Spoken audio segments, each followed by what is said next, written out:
Quand les soldats eurent crucifié Jésus, ils prirent ses habits. Ils en firent 4 parts, une pour chaque soldat. Ils prirent aussi la tunique. C'était une tunique sans couture, tissée tout d'une pièce, de haut en bas. Alors ils se dirent entre eux, ne la déchirons pas, désignons par le sort celui qui l'aura.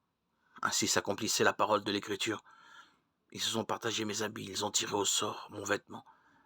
C'est bien ce que firent les soldats. Jean 19, 23, 24.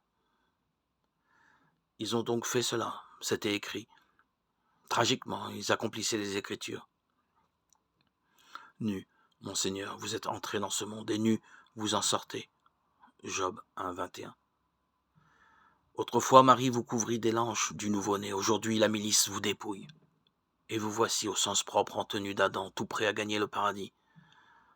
C'en est fini des peaux, des couvertures et des accoutrements de l'humanité pécheresse.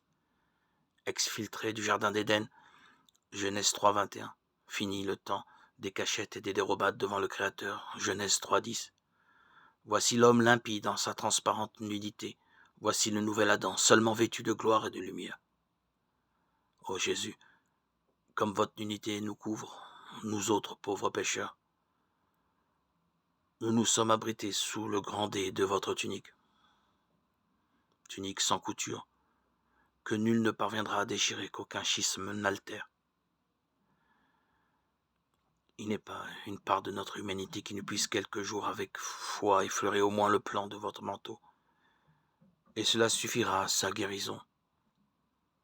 Ce peuple, un peu chrétien sur les bords, que touchent encore in extremis les franges de votre manteau, vous ne le méprisez pas. Laissez-nous comme Élisée, ayant par notre baptême reçu une part de l'esprit, ramasser votre manteau pour en frapper le Jourdain de la mort. 2 Rois 2, 10, 14. Et que le fleuve s'ouvre pour nous vers la terre promise. En effet, vous tous que le baptême a uni au Christ, vous avez revêtu le Christ. Il n'y a plus ni juif ni grec, il n'y a plus ni esclave ni homme libre. Il n'y a plus l'homme et la femme, car tous, vous ne faites plus qu'un dans le Christ Jésus. Galates 3, 27, 28.